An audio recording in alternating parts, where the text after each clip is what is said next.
Welcome into the Big Bets on Campus podcast presented by BetMGM. I'm your host, Tim Kalinowski of Action Network. I'm usually joined by the entirety of BCS themselves, the heartbeat of our college football coverage. That would be Brett McMurphy, Colin Wilson, and Stuckey. But we're down our B today, Brett McMurphy. You know, in case you haven't noticed, college football, it's kind of busy season, bowl games, transfer portal, meetings. So Brett, he's got boots on the ground doing, real actual big time work, while the rest of us, the three of us, get to sit here and fire off some hot takes, talk about some bets, maybe fire on some, and react to what has been a crazy week in college football. And so I guess I'll start with, I don't know if you've heard this story or not, but Florida State, they get left out of the college football playoff 13-0. Stuckey, I know you're pretty much over it, but it is a podcast and, people do care about what you have to say and they tune in. So I guess maybe put a little bow on what your feelings have been on Florida State. And I'll make it easy on it, give you credit, because you were banging the drum that Florida State wasn't getting in for over a week. And I think a lot of people were kind of shaking their heads saying they'll never leave out a 13-0 Power 5 champ. But you were bang on, Stuckey. Yeah, I said it for 3 weeks. I said, I think Florida State's getting left out unless there's a tryout. Their offense has got to look good. I've said this for weeks. I said they're going to be left out. And guess what? They put up 50. They threw for 50 yards against a bad Louisville pass defense. So, yeah, we got the four best teams in. And it says one of the principles. Another thing that I was looking at is it says one of the principles of their decision is if you have a player that will be out that materially impacts your play. And people say, Ohio State, I won a future on Ohio State when they got in with their third string. But here's the thing. With Cardale Jones, they put up 60 in the Big Ten championship. I promise you, if Florida State went out there and put up 60, they get in. They would have, okay, we have a competent quarterback. We know the defense is good, but they didn't. And I think everyone is, besides, I feel bad for Florida State fans, players, the team, not the Senators writing a strongly worded letter to the committee. Come on, go do some real work, guy. But yeah, I feel bad for everyone, but I think we got the four best teams. So I think we got the two. It's the best and the most deserving without any material injury. And I think that they got that right. And you're gonna have the crowd that says the games don't matter. The games don't matter. I mean, what do you like? I'm curious to see what they'll be doing next throughout bowl season and every Saturday next year. And the games do matter. If Auburn beat Alabama, Alabama was out. If Texas lost Oklahoma State, Texas was out. The games matter because Florida State's offense showed that they're not competent without Rodemaker. The games do matter. And Florida State's out. It sucks. And they pitted them against Georgia. We'll see all the players that sit out there in a battle of two corpses. But, I've been saying it for weeks. I was on an island. No one else wanted to say it. But I'm glad that it happened. For just betting and entertainment and us talking about the games for the next month. So Colin, your word? My final sound. Oh, I mean, I tweeted out last week. I tweeted out last week that ESPN has spent billions on the SEC network. ESPN has spent a significant amount of money on the Longhorn network, and both of them make more money than the ACC network. There's no way that, if things hold right now, that this is what the playoff is going to be. I think the thing that, by the way, from a power ratings perspective, I have 17 other teams power rated higher than Florida State. I know that's not a part of the committee and they want to play the whole game. Like, we don't look forward. We don't look ahead. And then people are like, well, they're on their third string quarterback. I'm like, the market moved 1 point when Tate Rodemaker was announced out. It wasn't that big of a deal.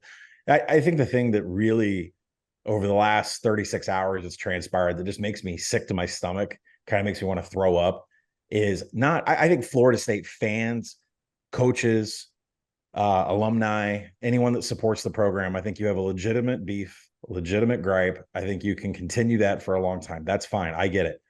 But people in the media, I'm talking like Stuckey and I'm not talking about people in other spaces, in other college football verticals, talking like this is some sort of travesty, like somebody got murdered and this is so bad for college football.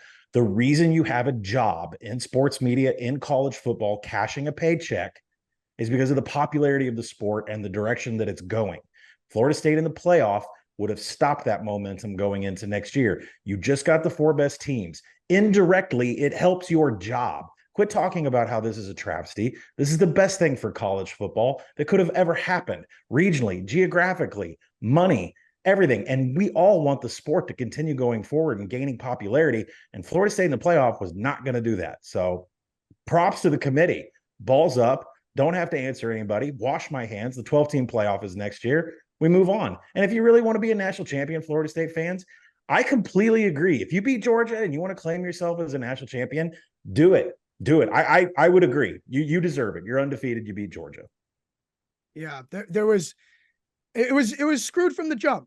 5 conferences, 4 spots, and I think you're kind of foolish if you think that for a second an SEC team was getting left out. And Brett said it on these airwaves. They get the electric chair. And if you don't think that that's true, just ask why Florida State spent the entire summer hiring lawyers trying to figure out a way to get out of the ACC deal. And it's not just because of the SEC paycheck. Along with that comes a, unwavering amount of benefit of the doubt when you're a part of that conference. And like, I kind of push back on people that are like, so shocked by this. Like, did you not know the rules of the game? Do you not follow college football? This is how it's been. Like, this is the dumb stuff happens here. It's the same sport that now has Washington going to play Rutgers in, field hockey. Am I wrong? No, I mean, listen, Stuckey mentioned that he cashed an Ohio State future back in 2014. This exact same scenario. I'm the reverse of that. I had a TCU 635-1. They were ranked 3rd. They beat Iowa State by 50 points and then dropped out of the playoff. If anybody wants to have a bitch and a complaint, it should be TCU fans and me with that ticket. So, I mean, this was, I mean, guess what? The sport went on. Games will continue to be played. The only thing that could derail this sport, you're always going to have, faux outrage about things like this. But the only thing that could derail this sport is if we implemented martial law and took away all betting lines on the college football games. That's it. That's fair enough. I mean, how else could you watch Iowa? So I want to just dive in then to a little bit of, especially that SEC championship game. Bama wins 27-24. Georgia ending an insane winning streak, insane run that they were on. Just watching that game, Stuckey, what went wrong for Georgia from your eyes? I mean, they lost.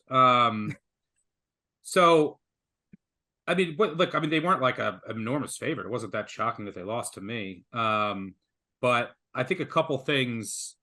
Number one, they got kind of hosed on a couple calls. I will say that. As someone who had no money on, I had the under.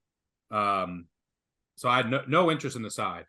And I know Colin wanted Alabama, but just as a person, I was watching without any bias on the side. There was a couple calls that went against Georgia, which their fans can have a gripe about. But I also thought that the game plan was bad.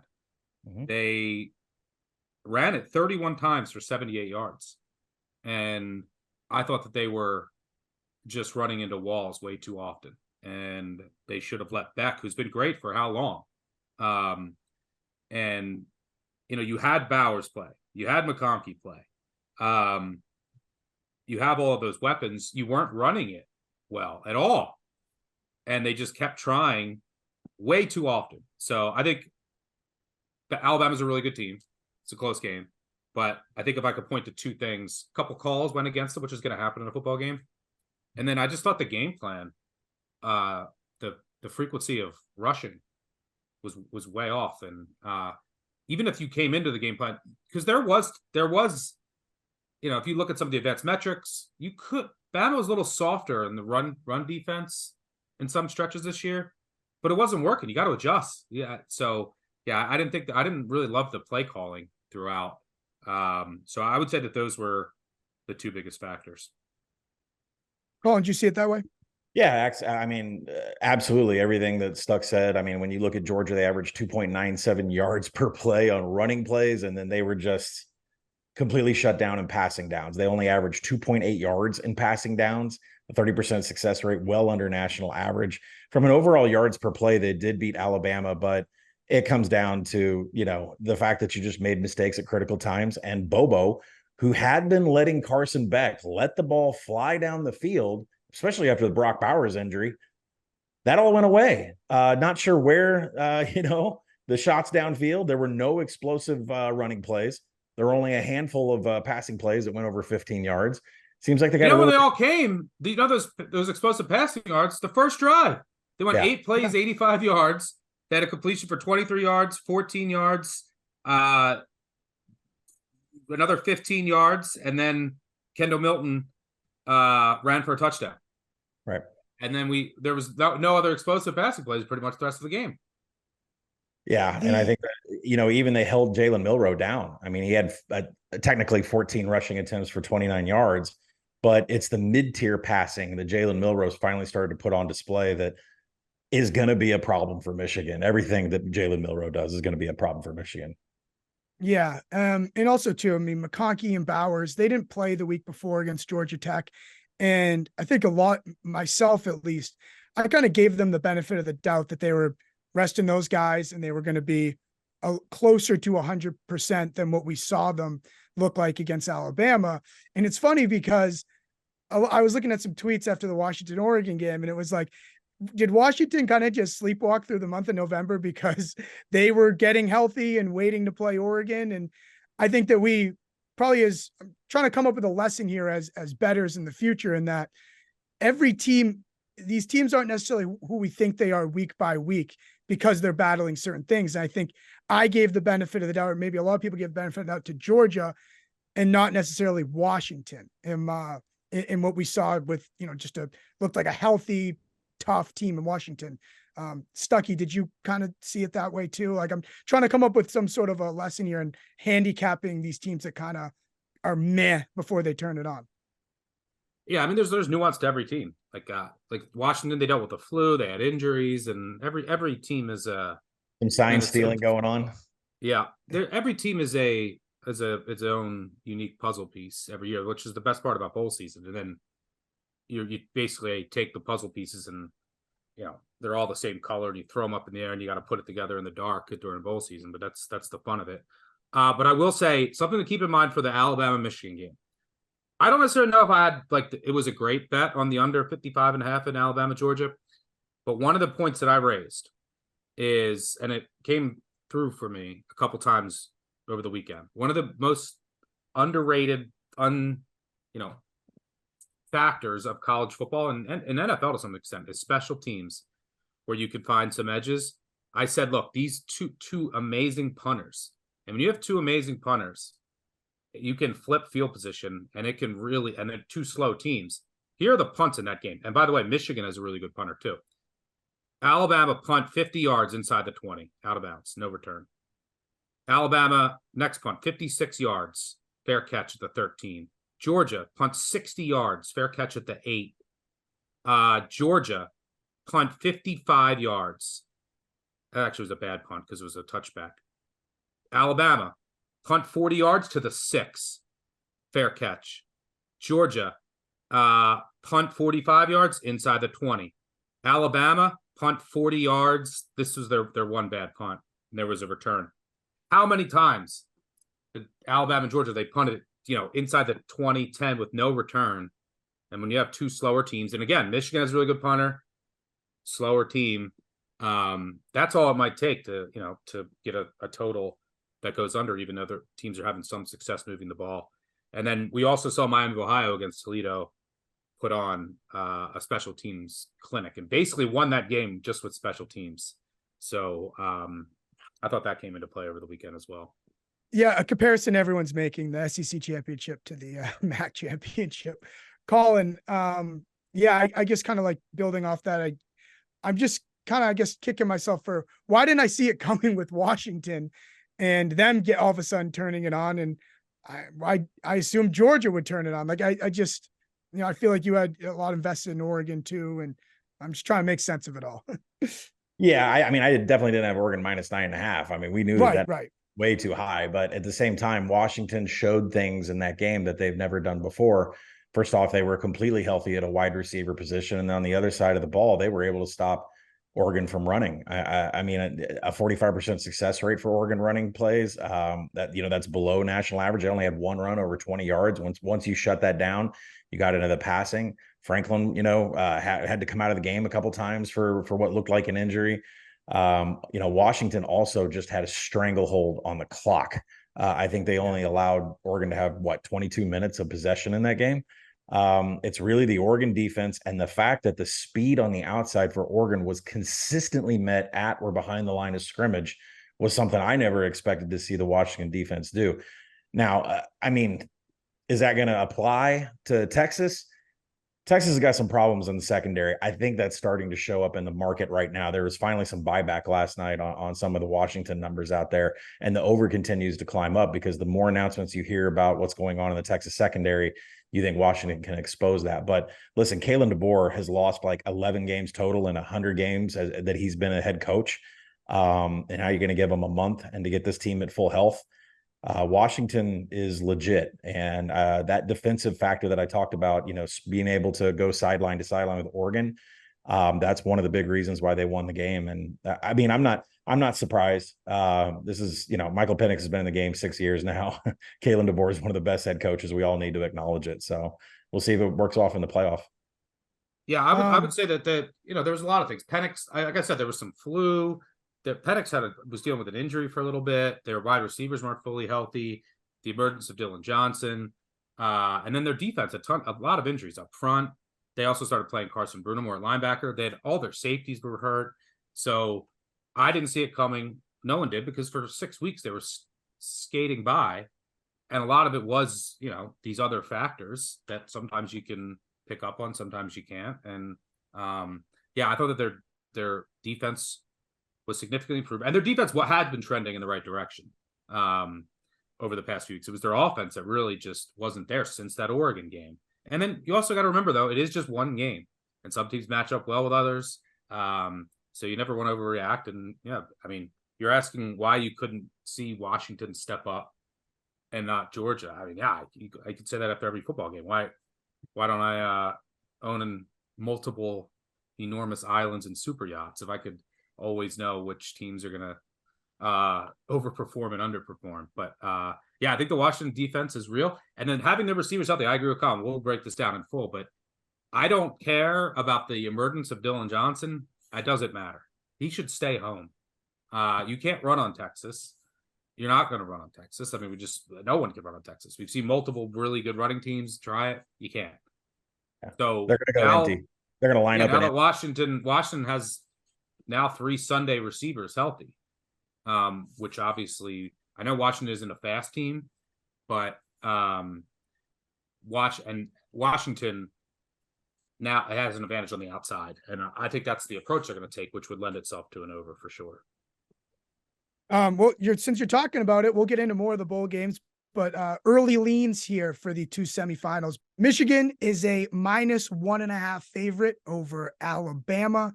And as for Texas and Washington, Texas, a 4.5 point favorite over the Huskies right now. I don't personally. The Michigan Alabama line is going to be around where it is. I would assume a lot of people are going to bet Alabama, right? SEC. So if anything, I could see that line. In a big playoff game, the public can have a say of where a line goes. 84% of the tickets, 87% of the dollars. Yeah, which doesn't mean it's wrong. Some people always just think that you fade the public blindly. That's not how it works. But so I could see this line going to Bama pick -1. Then maybe there's some sharper groups that are like, I want Michigan +1. I don't know. The point is, I don't think it's going to a 3 either way. So I'm going to spend a ton of time diving into the matchups. There's some injuries I want to monitor, especially on Michigan side. So I haven't really dove into the matchup because I know that I have time. In the other game, my initial thoughts, again, I don't think it's getting to 3, right? So again, I have time. It's not like this thing is sitting on 7.5 or something, and I made it where I would be wanting to have a little speed. So over and Washington are my first leans. I think Texas wins like a field goal game is my guess. But I think Washington has some real advantages on the outside. if they decide to come out here and chuck it around. And I think that's the approach they'll take. DeBoer is a really smart coach. I don't think he's even going to waste his time running it. So while Washington's slow, they're a pretty methodical team. I think they're going to be throwing it, and they're going to hit a lot of explosive plays. But there's some injuries on the Texas side too that I have to monitor. I doubt Xavier Worthy's going to play. You're going to get a lot of games from these coaches, but he was on crutches, so and that's a big loss in special teams and a wide receiver. So I'll go into this every which way imaginable, and so will Colin, and we'll break this down on one of our many bowl previews. But those are just my quick initial thoughts. Colin, time of the essence here, or take your time. No, I agree with Stuck on how the market is going to react. I doubt the Texas number ever gets to 3. I doubt the Alabama-Michigan game ever gets to 3. So I think you certainly have time. If I didn't have futures in place, which let's start with Texas-Washington. I have a 25-1 and 100-1. I'm probably not going to have any action on this game in the app or anywhere else. That one's just going to be a pure, let's see who wins for me. But if I didn't have any action at all, I'd be buying Washington 4.5 right now. I think that is going to evaporate, eventually settle in at 4, maybe 3.5. There are a lot of advantages for Texas in this game, except the one place that they can be exposed is where Washington can completely expose them. And I'm not sure if the Longhorns are going to have an answer for that. So I can see why the total kind of went up to 64.5. But, we'll see. We'll talk about the total later, but I think Washington has a real shot of winning that game. And then on the other side, again, I have a lot of Alabama futures at 9-1 or better, and I'm letting them ride. I am not going to be hedging with Michigan whatsoever. I don't believe in JJ McCarthy's passing, and if they want to get into a shootout like they did with TCU last year, like all of a sudden, if the passing game wakes up, Alabama's ready to do that too. And I think they can do it a lot better from an explosiveness perspective. Plus, if you are just going to rely on Blake Corum to run off tackle or try to run inside zone, Alabama is going to chew you up and spit you out. So I don't see any advantages really for Michigan in this game. If I didn't already have Alabama futures, I'd be hitting Alabama today right now. I like the one thing that I would bet now is I would bet if you like the under, I lean the under at Michigan, Alabama. I don't think the Michigan offense has no explosiveness right now. I think both teams are going to play conservative early on. They're not fast teams. But Bama goes even slower when the stakes have been the highest this year. And I think, Colin, you brought up that TCU game. I think Michigan is like, we got away from ourselves and who we are last year in this game. So I think they're going to go back to their like roots and play this more close to the vest. And what did I say before? 2 amazing punters in this game. So you get 2 amazing punters and 2 teams that play slower. You could have easily just the field position gets flipped a bunch, and then the drives will take a lot of the clock away. So, and the reason I bring that up is if you do like the under, I haven't dove in completely, but it's at 45.5. So, 45 is key. Yeah, and keep your eye on the weather. Last year, I was at the Rose Bowl for Penn State and Utah, and the rain in LA, Pasadena was coming down, and that made it a slick surface. And Cam Rising and Penn State both got a couple of explosives aided by the turf that was getting chunked up. So keep your eyes on the weather there. I agree with Stuck on the under and the explosives. The question is Michigan going to show up and try to play the TCU game semifinal from last year or 2 years ago where they tried to run completely into the mouth of the Georgia defense and they got blown out? So we'll see. But as far as playing the game in the Rose Bowl, keep in mind that this is, what the surface conditions are there and that the field can become a problem. Yeah. Got, futures, unfortunately, RIP Colin, Bo Nix futures, Bo Nix Heisman futures. Looks like Brett's guy, Jalen Daniels, going to win the Heisman. Massive favorite here. I'll just kind of ask this. Kind of the theme of this show, mostly lobbied by Brett is, look, it's going to go to the best player on the team that's in the playoff, or the best team. That's not going to be the case this year. It's going to go to Daniels, LSU team that's not in the playoff. Is that, Stucky, is that good for college football? And does that change the way we do this going forward, or it doesn't really matter because we're getting into a 12 team anyway? Because essentially we kind of, as a group led by Brett, we're wrong essentially. Penix could still win it though. I don't know how humans think. Other humans, they could just say that, look, they're undefeated. Penix just had he had, a stretch where he wasn't that great, but I think you could. Well, he's easily make a 9-1 case. right now. He's 9-1. I think you could easily make a case for him. But I mean, from everything that I've read, it's probably Daniels. I don't know. Does it matter long term? No, it's an award. We will move the goalpost every year for who we want to give it to. So it doesn't matter. Yeah, I mean, it was Bo Nix's award to lose, and he lost it. So can Penix come? I don't know. 319 yards, only a TD against Oregon. You're not going to have the TD ratio that you're going to need when it stacks up. The problem is most of the voters look at the wrong stats, and the wrong stats that they're looking at will make Jaden Daniels look like the greatest thing that's ever happened in college football since maybe Lamar Jackson. So Penix has a shot. I definitely think he's in the conversation when you have an undefeated team that's in the college football playoff and contending for a national title. But he's not going to have it from a statistics perspective. So it just leans on what kind of voter you are. Is it a team award or is it a complete individual award? And if it is an individual award, then Stucky and I'll be right back here talking about Bailey Zappi. Well, Colin, what are the right stats then? Who would the right stats favor? Yeah, I mean, I think TD total is important, but also I think available yards, I think success rate, I think continuity, I think, all-purpose TDs. I think, if your team makes the playoff, I think it's a big deal. I think if you have an undefeated season, that's an even bigger deal. I mean, LSU did not win in multiple games where Jaden Daniels didn't show up. We wouldn't be having this Florida State conversation if he would have showed up in the very first game of the season. And in my opinion, when you play your biggest competition, you should have your best stats. And that didn't always show up. And I think it became a farce at the end, to tell you the truth. I mean, they were trying to do everything they could against Texas A&M to pad Jaden Daniels' stats, except they forgot they were trying to win the game. So eventually he had to start handing the ball off, and he eventually had to start using the rest of the team. And that's where it's like, what are we voting for here? A guy that would sacrifice an LSU win to Texas A&M just to win this award? I mean, that's where it's like, I mean, what are we doing here? It has to have some sort of merit that you lead your team to an undefeated season, make it into the playoff, and you have enough counting stats. Yeah, but Tim, it ultimately doesn't. That's not going to matter. Next year we'll have a different argument, and yeah, I know that Brett says that, but 2016 Lamar Jackson won it. They lost 4 games. So, well, Caleb Williams too. That wasn't a playoff team, right? Well, a lot of other people took them. I mean, CJ Stroud and Bryce Young took themselves out of the Heisman running. Same thing with Bo Nix. What happened to Bo Nix last year is what happened to CJ Stroud and Bryce Young last year.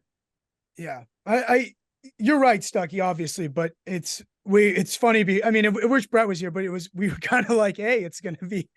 I guess what's happened the last 2 years is the last week, the person that controlled their own destiny failed. They lost it instead of grabbing it, and that's kind of. It was a 10-point favorite to win it, and he didn't. Right. Well, speaking of quarterbacks, the portal has some incredible quarterbacks stepping in and possibly on the move, possibly testing the NFL. Notables, Dylan Gabriel from Oklahoma, Cameron Ward from Washington State, Riley Leonard, Duke, Dante Moore, UCLA, Will Howard, K-State, DJ Uiagalelei, Oregon State, Grayson McCall, Coastal, Kyle McCord, Ohio State, Tyler Shuck, Texas Tech, Tyler Van Dyke, Miami, Max Johnson, Texas A&M. Sounds like he's going to North Carolina, or he is. Any of these names stick out as, you're kind of like salivating, hey, this would be an ideal spot, or surprised? I love having fun with this stuff. I know people say it's free agency, but I think it's a blast, honestly. Kyle McCord could win the Sun Belt, so we'll see where he ends up. Same thing with Tyler Shook. But, no, he can't. No, he can't. You never know. Grayson McCall, he hopped in the portal last year and came back out. A little bit of whispers around there, being he's a system quarterback, more of a Jamie Chadwell product. So we'll see. His NFL draft prospects definitely went down. So we'll see. I think he's almost guaranteed to go to NC State. Yeah. And then Dante Moore, I mean, that's going to be the highest bidder. And I believe that's going to be Miami. So we'll see. But I mean, Riley Leonard at Notre Dame is extremely interesting from a national perspective next year. I would almost, without looking at anything else, without looking at schedules or anything, say Notre Dame's got a spot in a 12-team playoff with Riley Leonard as a quarterback. Yeah, I would agree with that. I would say Dante Moore, maybe Ohio State, I could see happening. Some people are saying Michigan. I don't really see the fit there. Maybe Will Rogers, Washington. I could see. I could see. you know what really makes sense to me is it looks like Will Howard is going to USC for what it's worth. Riley Leonard. I mean, Lincoln Riley flew to see him. Dylan Gabriel's confirmed to Oregon. I think that's a really good get for the Ducks. Tyler Van Dyke makes a lot of sense to Louisville for me. I think Grayson McCall is going to go to NC State. Who else? Who else do we have on the list? Probably DJ. Do you think DJ will go to Michigan State? No, I think the other kid's going to go. Childs. And he's probably given more upside. I think he's going to end up at Michigan State. DJU, we've seen enough. He could end up somewhere like you're telling me Indiana or something. It's money, and which Indiana will have, by the way. But it's money for DJ. It's all money related. Nothing about system fit. Nothing about a former coach or quarterback. Well, I didn't mention too, Colin, your guy KJ Jefferson. Yeah, KJ is snapping pictures of his ceiling and saying, "I haven't made my decision yet." So, the thing is he does not fit a Petrino offense. A perfect Petrino offense has a player like Ryan Mallett, a pocket passer standing 6'7", 6'8", that could just drill darts and read progressions in 2 seconds. That is not KJ Jefferson football. I wouldn't be surprised if A, KJ is not going to find NIL money somewhere else, and B, if Petrino and Sam Pittman say this is an open competition next year. So that's my guess about what's going on down at the Hill. Also, Georgia. Some people are saying Carson Beck could be a first or second rounder, but they say if he stays, he'll be like a top 5. So if he stays, Vandergriff is gone, and I'm told Vandergriff to Kentucky is pretty done. I think I already saw a report that Vandergriff is in, but I don't know if he's officially put his name in. My favorite name on the board is Cam Ward of Washington State. I think Ohio State would be a pretty good fit from what we've seen past Ohio State quarterbacks. I feel like he is worth a ton. If he gets, I don't see it with Cam Ward. I don't like his. He has a lot of talent, but then you see games where teams are pressuring him and he falls apart. So he's got to have an offensive. It moves the needle if he has an offensive line. That's it. Yeah, but you're gonna to win a national championship, which should be Ohio State's goal. You're gonna have to get through some games where you're getting pressured. So I don't know. We'll see. Do you think someone like Dante Moore, which it was kind of a mystery at UCLA with some injuries and whatnot, do you think that? I think you guys are really high on him in the preseason. Talk about if he starts for UCLA got to be play on. Does he? Not you guys. That's Colin. That's Colin. It was Collins. Okay.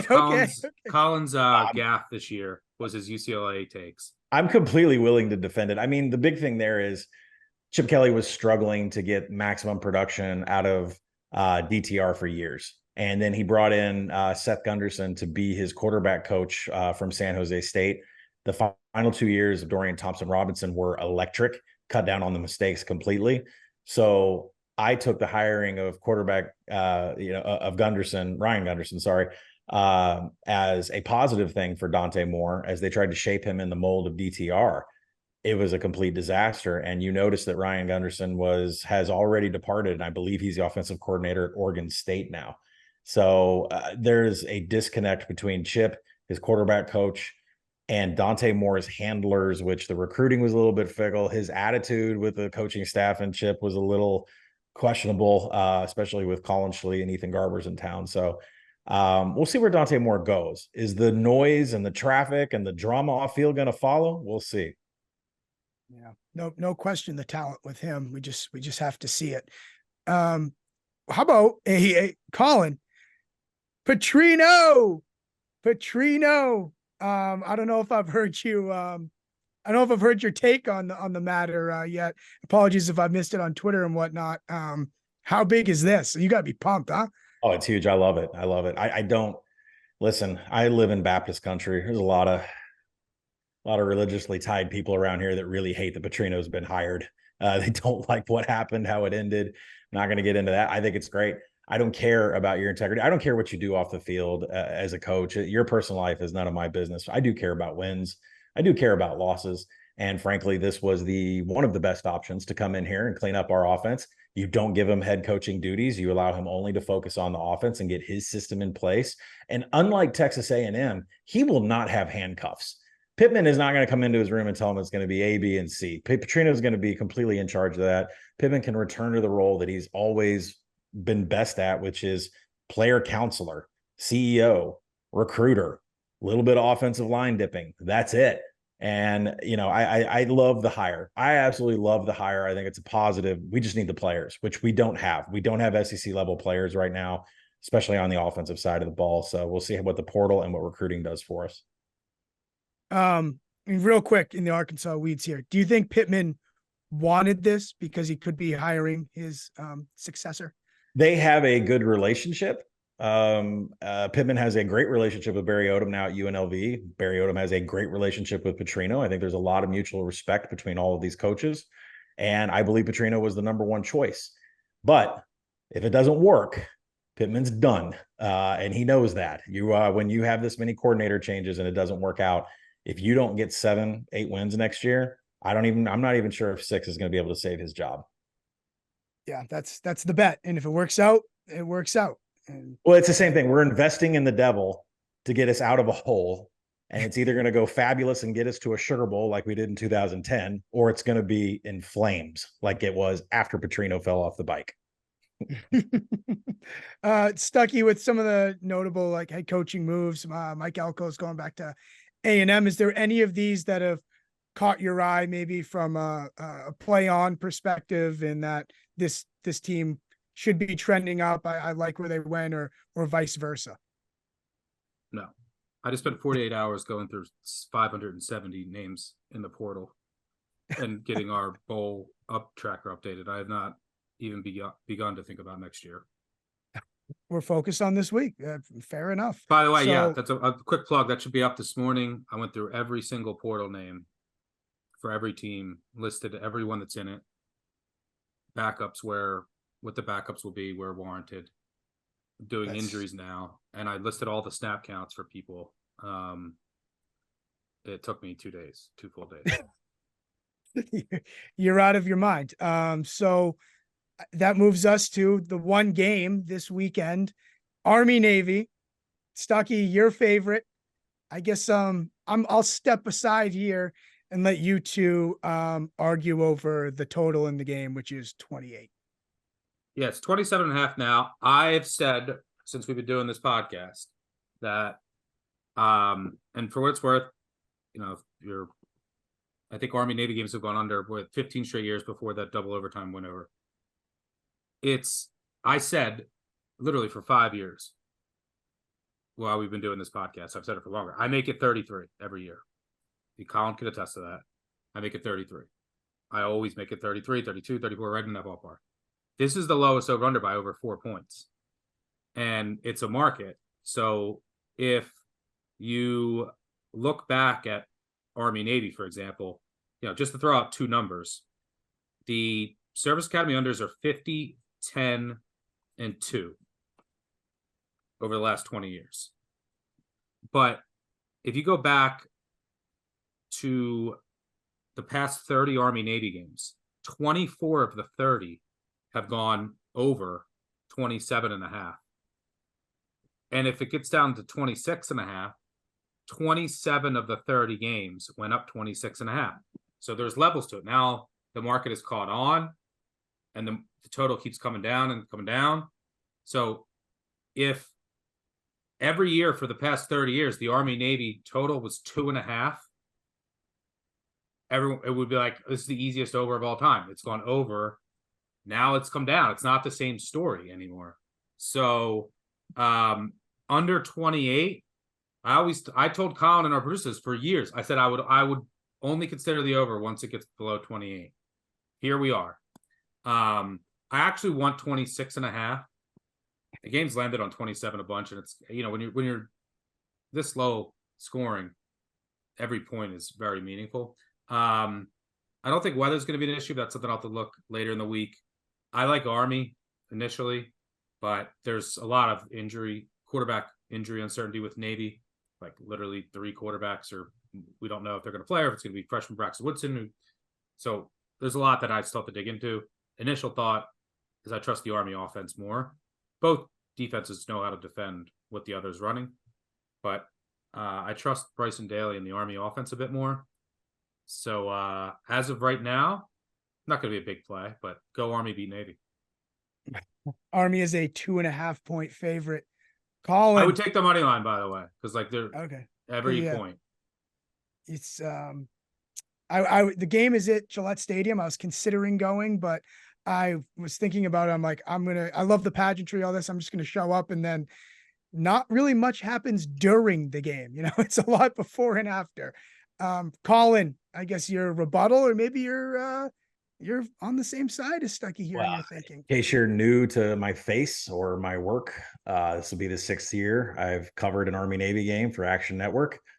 I've taken an over all 6 years. Last year, it went over. Wrote it up. I said this game is going to overtime. Bet the 6-1 prop. It's going over because of overtime. Guess what happened? Overtime and over. 27 is the number here. I'm staring at it, 27.5 at a couple of pretty big shops. When that 27 hits, birds will be in flight, money will be down, and it will be over 27 will be the play. Side, I'll defer to Stuck on that. I'm going to have a full game write-up on Action, but I haven't gotten into who we want to take on the side. Generally, 3 is good, but I doubt you're going to get that.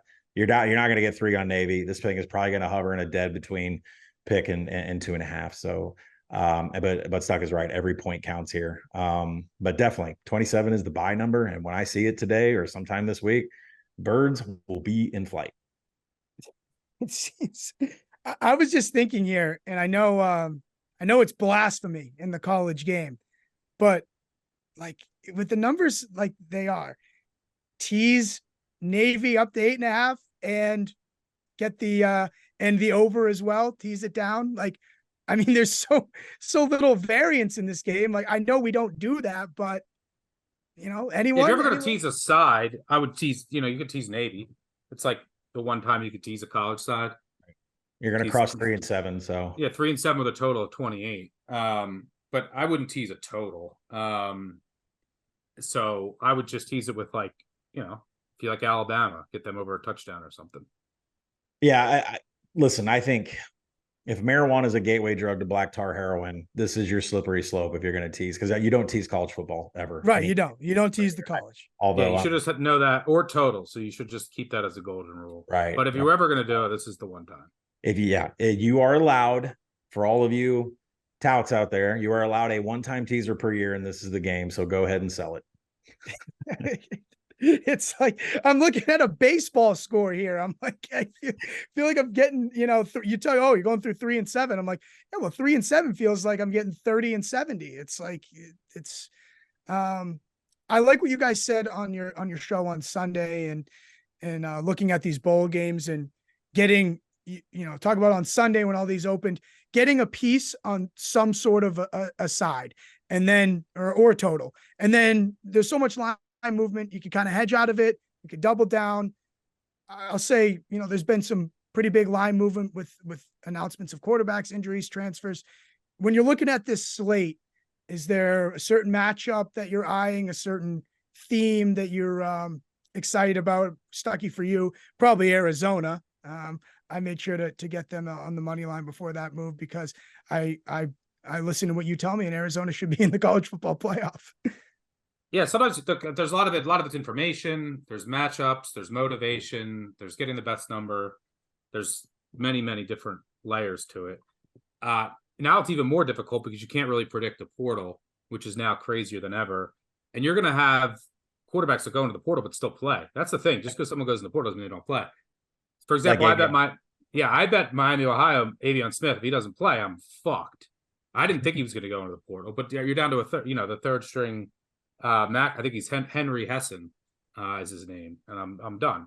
Although Miami's Ohio could still win with their special teams. They would just have to win like 7-6.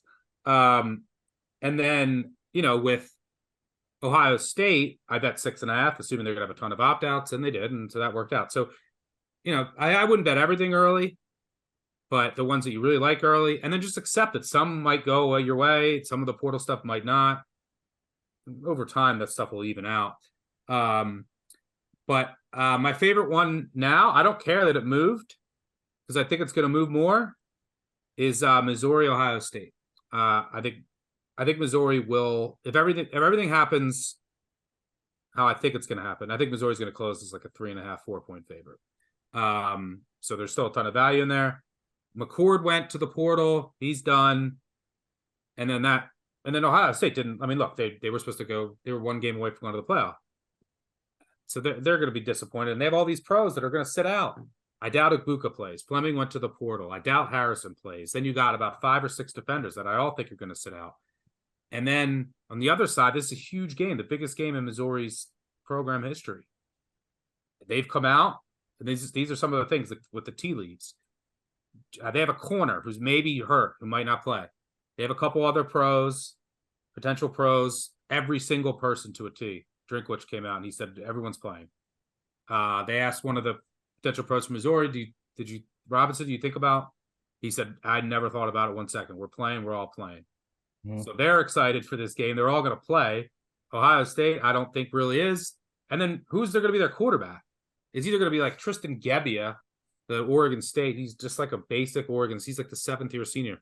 But it might be Devin Brown if he's healthy enough. What does Devin Brown do? He like tries to run into walls. What can you not do against Missouri? Is run the ball. So then you have it's the matchup too. So I think eventually this is a game where and I know Ohio State has their backup receivers are also talented, but this is a good matchup, care level, the portal, the players that are playing, and I think the line's going to keep going. So anything Missouri is a dog, I think is good. Paul? Yeah, 100%. It's already in the app. I didn't even shove the points over. I was happy to throw a lot of cheddar on Missouri money because I feel the exact same way as Stuckey. This thing is going to close with Missouri as a favorite. I'm not even sure that's going to be enough for what Drinkwitz wants to do to an Ohio State program, what a recruiting tool in the portal, and with 18-year-olds that are finishing up high school football, that we went down to a New Year's Six bowl game and spanked Ohio State, an Ohio State team that cannot take advantage of a Missouri defense that is leaky in the secondary and leaky against explosive plays in the air. Ohio State has none of that going into this bowl game. And if you're going to get a walk-on Cody Schrader winning the Broyles Award coming down there, he's coming down there to eat Ohio State's lunch. If Luther Burden is playing in this game, that's one of the best wide receivers that's probably going to be playing in any bowl game. So all the motivation in the world here for Missouri. Another game where high motivation that I dipped into is Northwestern. You see a lot of Utah players starting to opt out here of this bowl game. That doesn't mean, I think there's a certain point where you stop buying Northwestern. Maybe if it gets down to 4, 3.5, somewhere around that. This is still a very low ceiling team when you come into Northwestern, but they are highly motivated to go up against a Utah team that's just been playing musical chairs with all of their positions on the field. So, but Kyle Whittingham is a guy who generally has an extremely good against a spread record in bowl games. So keep your eyes open there, but I would grab Northwestern now before it goes down even farther. Okay, quickly, 2 more bowl questions. Is there certain teams, I know the Missouri situation, because they're going to be super up for the game. Ohio State doesn't really give a shit. Are there certain teams, certain coaches, certain programs that you are able to eye ahead of time that usually have a lot of opt-outs and vice versa? Or is that not really a catch-all because it kind of changes like the tide? It just depends. It depends on the team, their expectations, the coach, who opts out first. Like the quarterback opting out, then you're like, all right, why am I going to play? And usually it's like, sometimes it's like all or nothing type stuff, right? If you have, and then that's a huge signal. Like Missouri saying everyone's going to play.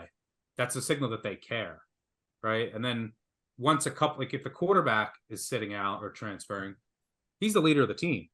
That's probably a sign that things aren't great. They don't really care that much, and they don't want to fit. For example, Jordan McLeod. Here's one. James Madison has, they have 5 of their best defenders in the portal. Jordan McLeod, the conference player of the year, their quarterback in the portal. They all said they're playing. And they want to finish the job. So they got 6 guys, including the quarterback, all in the portal, and they're all playing, even though their coach isn't there. And that's another thing. If the coach leaves, sometimes that could be a signal. But in James Madison's case, McLeod, all the defenders, they're playing. So sometimes it really just depends on the team, the expectation.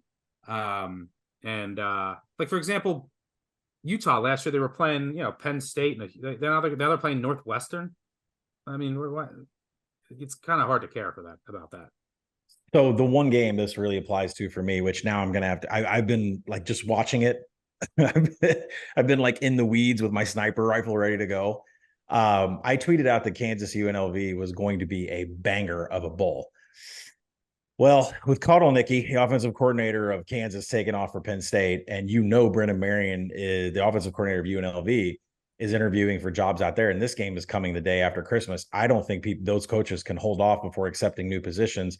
And UNLV's quarterback, Jaden Mava, is expected to be, if he's not already in the transfer portal, it's widely reported that he's going to be in the portal. And Stuckey just mentioned, if you see the quarterback hop in there, that's probably not a good sign for everybody else. Before the end of the day today, I will have an under on this game. I want 65 pretty bad. It's key. 64.5 across the board. But if you're going to give me a deflated Kansas offense that could have Ballard in at quarterback against a UNLV offense that doesn't have the creator of the go-go offense and his quarterback, that screams under to me all the way. So definitely keep your eyes on that ball. Yeah. Okay. Last question here as it pertains to line movement. You talked about you wanted to get a 65.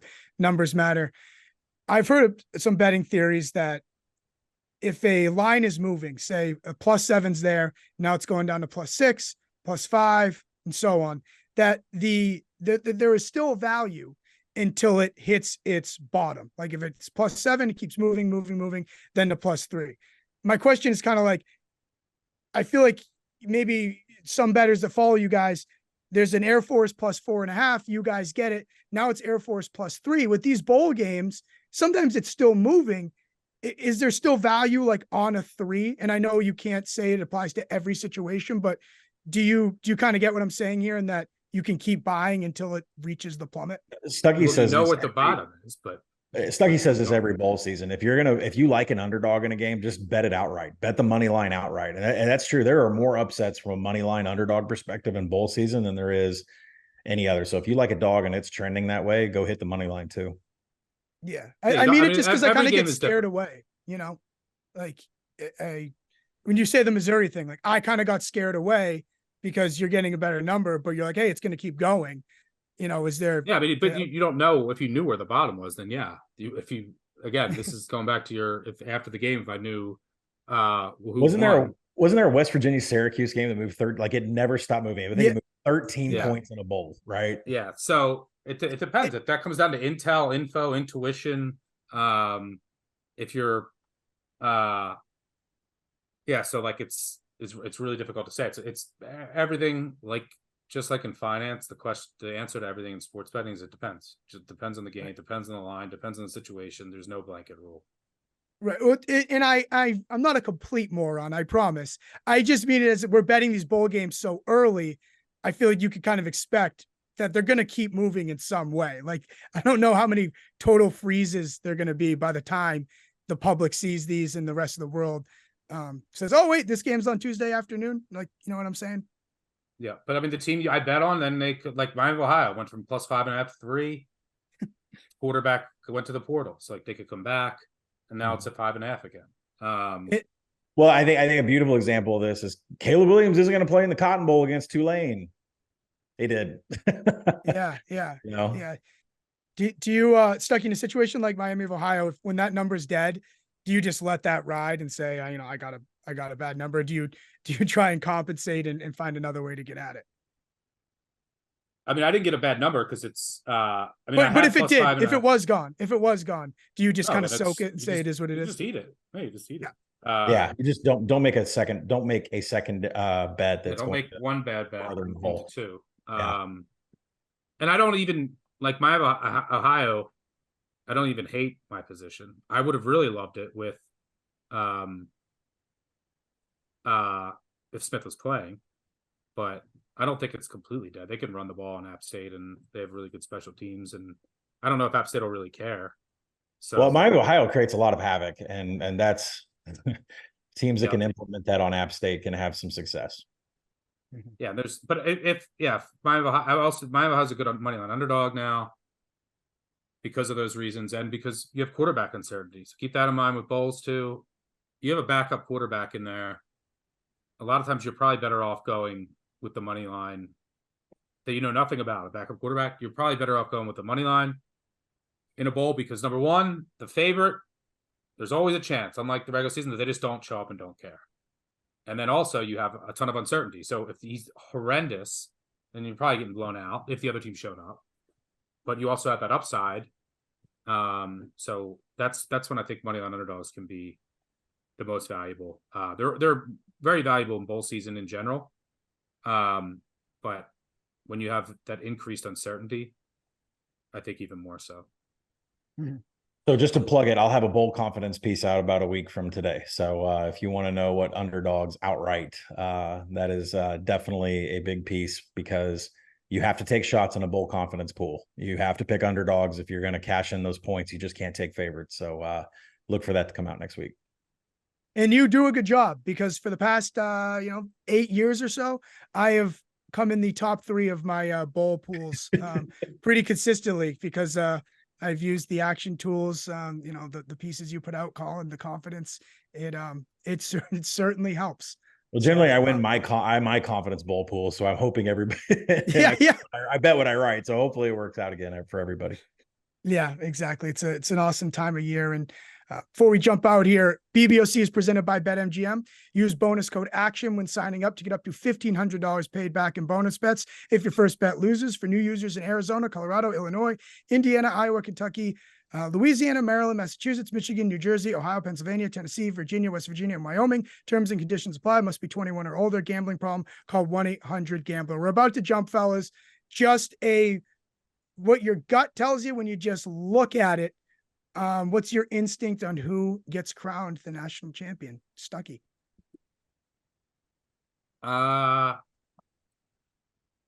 Texas. Call it. I'm going to say it's going to be the winner of Washington, Texas, and I'll go Texas. All right. I think I would go Texas too. It's close though. I mean, I'm tweening on this Washington, Texas thing, but I'll say the winner of that game definitely wins the whole thing. Oh, nice. It's going to be a great playoff. Really excited for it. Thank you too for your time today.